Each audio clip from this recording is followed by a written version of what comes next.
और एक बेटी थी। सब कोई मिट्टी लेने गई। मिट्टी खोदते समय ननद के हाथ से श्याऊ का बच्चा मर गया। श्याऊ माता बोली कि मैं तेरी कोख बांधूंगी। तो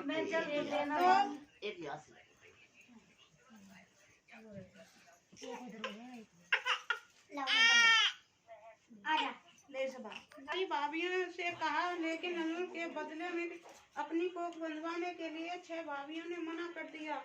पर सबसे छोटी भाभी ने सोचा कि नहीं बंधवाऊंगी तो मेरी सासू जी नाराज हो जाएंगी। तो छोटी भाभी ने अपनी कोख बंधवा ली। अब उसके जो बच्चा होता वही 7 के दिन मर जाता। एक दिन उसने पंडिताइन बुलवाकर पूछा कि क्या बात है, मेरे बच्चे वही 7 दिन के मर जाते हैं। तब पंडिताइन बोली कि सुराई गाय की सेवा की जाए। सुराई गाय श्याऊ माता की सहेली है, वह तेरी कोख छोड़ेगी, तब तेरा बच्चा जिएगा। अब वह बहुत सुबह उठकर सुराई गाय का सारा काम काज कर जाती। गौ माता बोली, आजकल कौन मेरी इतनी सेवा कर रहा है, मेरी बहू क्या करेंगी, वो तो लड़ाई करती हैं। आज देखा जाए कौन सारा काम करता है।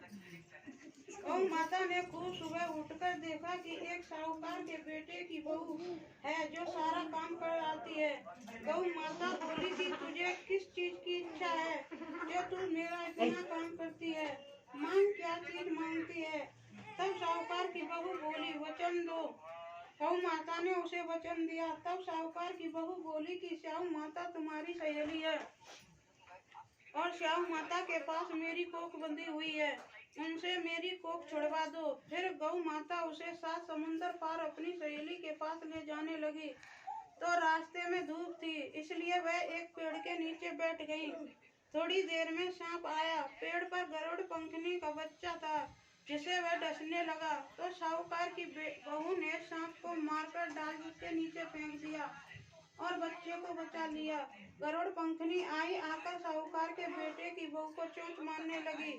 तो साहूकार की बहू बोली कि मैंने तेरा बच्चा नहीं मारा, सांप तेरे बच्चे को मार रहा था, मैंने तो तेरे बच्चे को छुपाया है।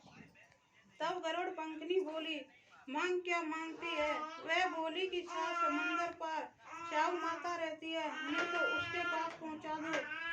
गरुड़ पंखनी ने अपनी पीठ पर बैठाकर दोनों जनों को श्याऊ माता के पास पहुंचा दिया। श्याऊ माता बोली कि आप बहन बहुत दिनों के बाद आई है। और श्याऊ माता बोली, मेरी सिर में बहुत जूं पड़ गए हैं। गौ माता बोली कि मेरे साथ जो है इससे जुआ निकलवा लो।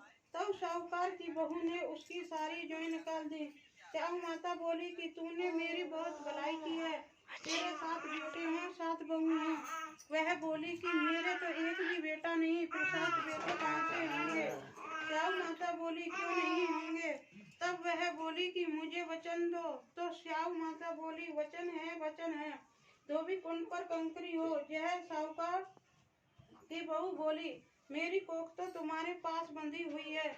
तब श्याऊ माता ने कहा कि तूने तो मुझे ठग लिया, मैं तेरी कोख खोलती तो नहीं, लेकिन अब खोलनी पड़ेगी। क्या तेरे घर में तेरे 7 बेटे बहू मिलेंगे, तू 7 उजमन करियो, 7 हुई माता मरियो, 7 कढ़ाई करियो। वह घर गई, देखा कि वहाँ 7 बेटे बहू बैठे हैं। बहुत दिन हो रहा है। उसने 7 हुई मनी, कोई दीवार पर, कोई मटके पर, कोई कहीं, 7 उजमन किए, 7 कढ़ाई की। उधर सारी देवरानी जेठानी कहने लगी कि जल्दी जल्दी चौका पूजा कर लो, नहीं तो सब कोई रोने लगेगा। थोड़ी देर में उन्होंने अपनी बेटी से कहा कि देखकर आओ, आज वह रोई क्यों नहीं। वह देखकर आकर बोली कि चाची तो वही मार रही है, खूब उजमन हो रहा है। फिर देवरानी जेठानी दौड़ी दौड़ी गई, उन्होंने देखा कि वह तो कोख छुड़वा लाई।